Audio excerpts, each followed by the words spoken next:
Oh, hello! Today we're going to be talking about evolution, part 1. So, we know that evolution is a term. It is a term that all it means is change over time, that we see things change over time. And more specifically, it is a change in allele frequencies in a population over time. So a change in the genetics in a population over time. Again, it will be a change over time. Many people want to go into how that we maybe came from monkeys or different things. We're not even going there. Again, evolution is a change in allelic frequencies in a population over time. Evolution, change over time. So, Charles Darwin was the father of evolution, and he sailed on the HMS Beagle around South America and the South Pacific as a naturalist, studying nature, studying observations about organisms that he could find around the world. And his major findings were on the Galapagos Islands off of South America. Now what was interesting is that he came off South America and got all the details about the organisms along the shore of South America, and then he landed on the Galapagos Islands. And he saw that they were different. That due to the fact that they were on this island, isolated from everywhere else, they were different than the organisms that were on the mainland. Well, this fueled his curiosity, and he came up with the idea of natural selection, and he published it in a book known as On the Origin of Species in 1859. So again, like I said, he traveled all around the world, stopping off at so many different places and being able to find and look at so many different organisms, and he hopped around South America for a while, and then ended up in the Galapagos Islands, down over here. And again, that's where he found most of his vital information. His findings and his most biggest finding is Darwin's finches. Now, he looked at a population of finches and noticed that they weren't all the same. We had some vegetarian tree finches, some large insectivorous finches, some small insectivorous finches, and they all had different beaks. Just a little bit different. Not a bit different, but a little bit. So he saw variation within the species. And since they held variation, some characteristics allowed them to survive. Now, if all of these finches had the exact same beak, then they'd all be competing for the exact same food. But since they had a little bit different of a beak, they each had their own special food that they could get to. So the ones with the large beaks down here, the large ground finches, were able to crunch open the nuts and not have their beaks break. But these small warbler finches were able to dig inside of the bark and get to the insects that were inside of the trees. And since we had other beaks that specialized in other areas, they were all able to survive and get food. This is one of the ideas of natural selection. Now, when we're talking about natural selection does not grant organisms what they need. It provides a small change or small variation that might be beneficial, or it might not be beneficial. So it can either help you, or it could harm you and be detrimental, and you die, and you don't pass it along. But the ones that helped get to be passed along.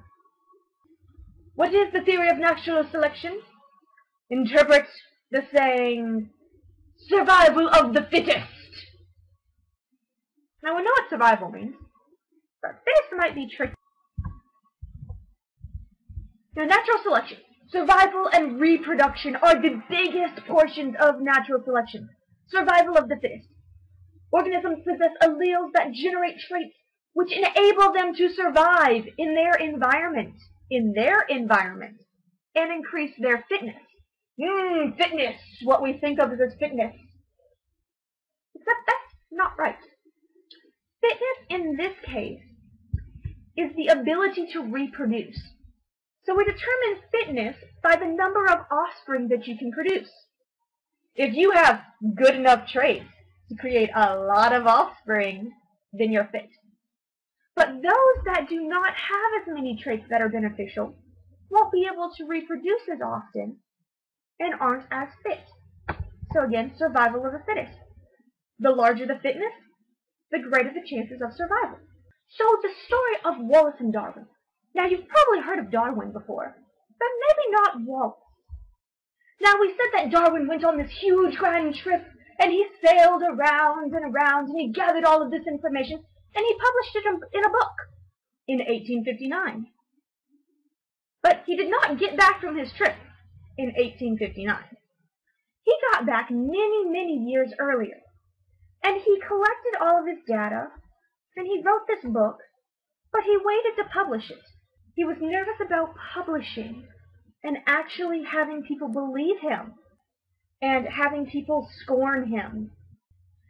So he sat on it, and he twiddled his thumbs, and he did other things, but he had this book. Now this young man named Wallace came along, and he said, I've got this great idea. And he wrote down this book, but he was really unsure of himself. He had heard of Darwin, and Darwin was one of his idols. So he decided to have Darwin look over his material before he published it, to get someone who had been in the field for a while, that had some experience, to validate his information. So Wallace said, hey Darwin, could you take a look at my research? Darwin said, of course, well thank you, yes, of course.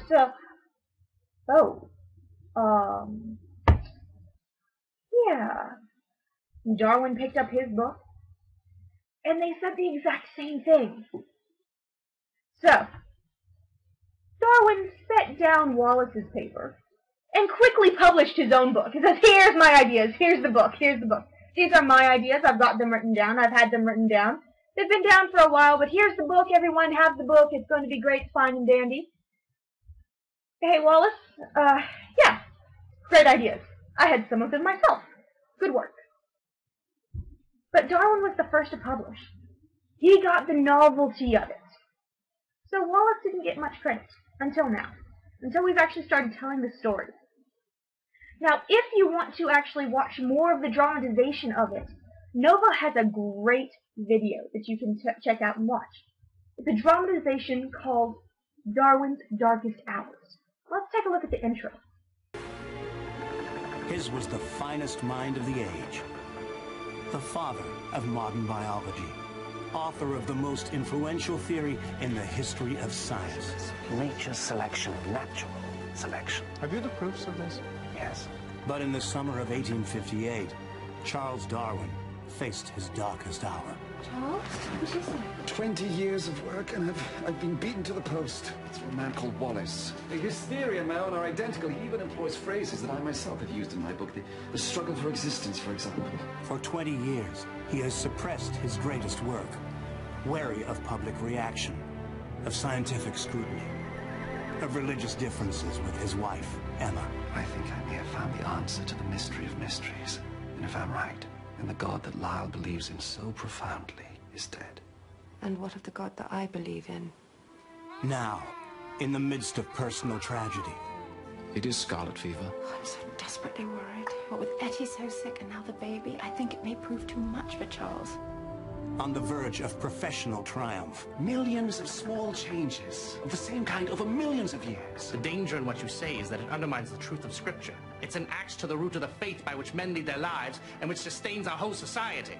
Darwin must make a critical decision, and the world's most controversial scientific theory hangs in the balance. I think you must publish. You'd be sorry to see me an object of hatred. You must think very carefully. Darwin's Darkest Hour. Right now, on this Nova National Geographic special movie presentation. So, if you would like to watch it, it is available online. Natural selection has many ideas. One of them is that we have overpopulation. Organisms will have more offspring than can survive. Well, out in the wild, we tend to have large litters of wolves, large litters of foxes, and not all of them survive. We have some runts, some can't find food, some are eaten by other food. So we have overpopulation. we also have competition. We compete for food, we compete for shelter, we compete for land, all the necessary and vital materials that we need. And we don't just compete with ourselves and our same species. We compete with other species as well. Variation. Now we know about this one. We see variation all around us. We as humans are not all identical. We have variations within us that may give us a benefit or may give us a detriment. We also have adaptation, where organisms learn to adapt to their surroundings and change their ways to try to survive. So here we see competition. If the tree line is this red dotted line, and that is the only food available, then we'd only have one giraffe to be able to eat. And that giraffe would be the one that would survive. So he would be the fittest. We have competition for food. We have competition for territory and land. We have interspecies competition, trying to go after the same food resources. So, who helped with these ideas of evolution? From this guy named Lamarck. Lamarck had the idea that if one individual used a specific characteristic, then that characteristic would be passed on to its offspring. Well, it ended up being wrong. But his idea was that if a giraffe needed to stretch its neck, then it stretches its neck, and then when it had babies, the babies would have a little bit of longer neck. Those babies would stretch their neck and pass that along, and then stretch it again and pass it along. This is not what happens. Another way to look at Lamarck's is if you have a dad that buff and has a six-pack, then that six-pack would totally go straight to that baby. No, that doesn't work either. So Lamarck, unfortunately, was wrong. But he did have influences on Darwin. Mathis is another scientist, and he came up with the idea that organisms produce more offspring than could survive in an environment. So we have limitations of the environment. An environment can only sustain a certain population number. We also had Cuvier and Lyell that argued that species change over time and that they use geological fossils and findings to show this. And so far, we believe that they are correct as well. Now, we've been talking about natural selection. Nature actually is doing the selecting, which ones are going to be the fittest. But we can have artificial selection. And that's typically humans doing the selecting of wanted traits. We see this a lot in dogs. We took the wolf, the Canis lupus, and we domesticated it. We chose different features that we liked about the dogs and wolves and bred those to create special dogs. Now, if we wanted to create a miniature Schnauzer or miniature Labrador, we'd be selecting the smaller ones and having them breed together until all they produced were small miniature dogs. Now again, we have some that are bred for racing, some that are bred for cuteness, some that are bred that are just odd. But again, we as humans are selecting who they are breeding with to try to get a wanted trait. Now, it's not just in dogs. We have artificial selection as well in crops as well, so that we can choose specific things that we like about this crop and have more of it. So it's not just in animals. It can be in agriculture as well.